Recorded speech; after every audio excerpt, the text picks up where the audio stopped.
అండి అంతా అభూత కల్పన తప్పించి, బేసిక్‌గా ఏంటంటే ఆళ్ళు వయసు పరంగా గావచ్చు, వాళ్ళ ఇంతకు ముందు అనుభవించిన హోదాల పరంగా గావచ్చు, ఒక స్థాయికి వెళ్ళిన వాడు జైల్‌లో ఉన్నప్పుడు సాధారణంగా మానసికంగా నలుగుతాడు. ఇప్పుడు 'పోసాని కృష్ణమూర్తి' సినిమాల్లో నటించినప్పుడు అనేక సార్లు ఖైదీ పోర్షన్‌లో యేసుంటాడు. అప్పుడు నటించడం, ఇప్పుడు నిజ జీవితం. నిజ జీవితంలో ఆ జైలు కూడు తినటం, జైల్‌లో మిగతా ఖైదీలతో ఉండటం, అక్కడ మిగతా వాళ్ళు కామెడీ జేస్తారు ఈ టైంలో. లేకపోతే వెటకారం మాట్లాడతారు. ఉంటది రకరకాలుంటది. అలాగే జైల్లో ఎవ్వరితో సంబంధం లేకుండా ఒక సెల్ లోపల ఉండాలి అన్నప్పుడు సహజంగా ఒక మానసికమైనటువంటి ఇదుంటుంది. అంటే ఇప్పుడు ఇంట్లో ఇష్టం వచ్చినట్టు పోతారు. లేదా బయటికాళ్ళు ఇష్టం వచ్చినట్టు పోతారు. విదేశాలకు పోతారా, ఇతర రాష్ట్రాలకు పోతారా, ఇతర దేశాలకు పోతారా.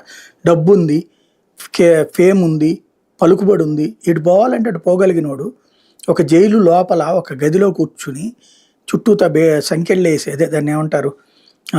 మన సువ్వలు పెట్టి దానికి తాళాలేసేసి బయటికి పోవడానికి వీల్లేదు అన్నప్పుడు మానసికంగా ఒక ఇదుంటది గదా! ఫస్ట్ అవును. లోపలికెళ్ళేదాకా ఈ పేపరు, టీవీలు ఈ గోల వరకు బానే ఉంటది. ఆ గదిలోకి వెళ్ళగానే ఒక్కసారిగా మానసికంగా అంటే ఏకాకైపోతాడు. బయట ప్రపంచం తెలీదు వాళ్ళకేం జరుగుతోందో. అది. ఏకాకైపోతాడు ఫస్ట్ సైకలాజికల్‌గా. అవును. హ్మ్. అది ఆటోమేటిక్‌గా దెబ్బతీస్తది వాళ్ళని మానసికంగా. హ్మ్. చుట్టూ హ్మ్. ఉన్నప్పుడు 10 మందితో మాట్లాడేటప్పుడు ఉండేది అది. వంశీని అందుకనే కావాలని ప్రత్యేకించి సింగిల్ సెల్‌లో పెట్టారు ఎవరు లేకుండా. అంటే అదే ఒక పెద్ద మానసికంగా. శిక్షేమో ఫస్ట్. అంతే గదా! అసలు జైలు అలా శిక్ష సింగిల్‌గా అనేది ఎందుకు పెట్టడమే. పెడతారు?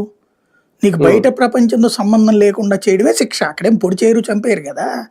భోజనం అవును. అయన్నీ గూడా పెడతారు గదా! హ్మ్. కానీ ఏంటంటే టైంకక్కడ నీకు స్వేచ్ఛ లేదు అనే ఫీలింగ్ ఎప్పుడైతే ఉంటుందో, ఒక హ్మ్. స్ట్రేచరు ఎమ్మెల్యేలే వస్తారా, ఎంపీలే వస్తారా, మంత్రులే వస్తారా, ఇలాంటి స్ట్రేచర్ వీళ్ళు చూసుంటారు. కింద హ్మ్. సబ్ ఇన్స్‌పెక్టర్ నుంచి కానిస్టేబుల్ దగ్గర నుంచి పైదాకా అందరూ సెల్యూట్లు కొట్టే స్టేజి డీజీపీ ర్యాంక్ ఆఫీసర్ ఆయన. హ్మ్. అట్లాంటోడు ఇప్పుడు అక్కడే ఉన్నటువంటి